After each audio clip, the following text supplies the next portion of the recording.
To use that cliche, all eyes on Johannesburg because President Cyril Ramaphosa will today officially open the G20 Foreign Affairs Ministers meeting there.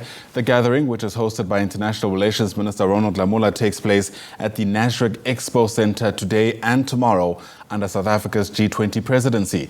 The theme this year is solidarity, equality and sustainability. The G20 Foreign Affairs Ministers will reflect on South Africa's G20 presidency deliverables. Pretoria wants inclusive economic growth, industrialisation, employment and a reduction of inequality. Other priorities include food security, artificial intelligence and innovation for sustainable development. The year-long deliberations will culminate in a G20 Leaders Summit expected in November this year. Now, SABC News International Desk Editor Sophie Mokoena spoke to G20 Sherpa advocate Nokukhanya Jele. Take a listen.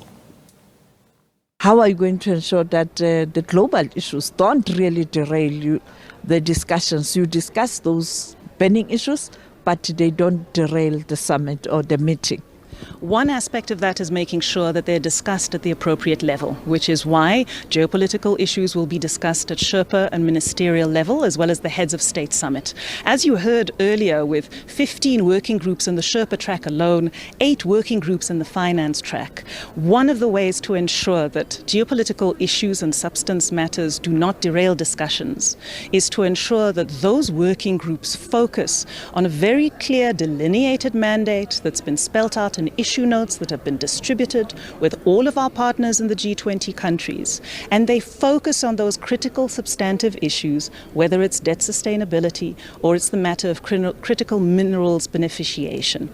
And in that way, we ensure that the conversations that take place on all of the pressing issues which are current, which are developing, and in many respects which are extremely worrying, are dealt with at a senior level and in a focused manner. The issue of the United States of America, everybody is asking in terms of the level of delegation. Some people are not convinced that sending a low-key delegation will assist. What is South Africa, and particularly the presidency, doing to try and find a solution to this U.S.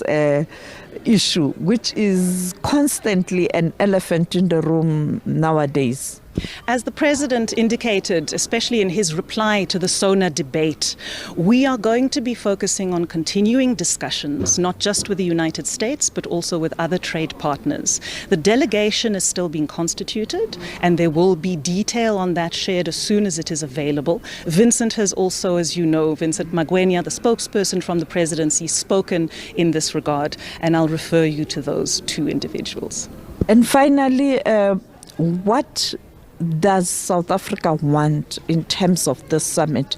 It is a moment also to showcase the country, but also to communicate the policies clearly.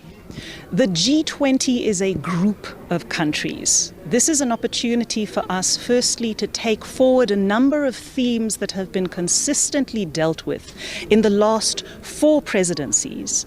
The benefit that South Africa has through this hindsight is that a number of countries from the global south have presided. Our theme, you will have seen, is a continuation and a build onto the themes of Indonesia, India and Brazil.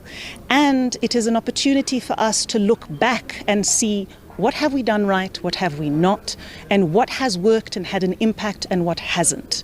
So the G20 at 20 review fits into that. It is for us an opportunity not just to give the world sight of how South Africa does things when it comes to the manner in which we debate, the manner in which we know how to reach consensus, but an opportunity for us to carry forward and make sure that they are entrenched deliverables that see practical outcomes from lessons past, as well as the work that's already been done in the last 5 years.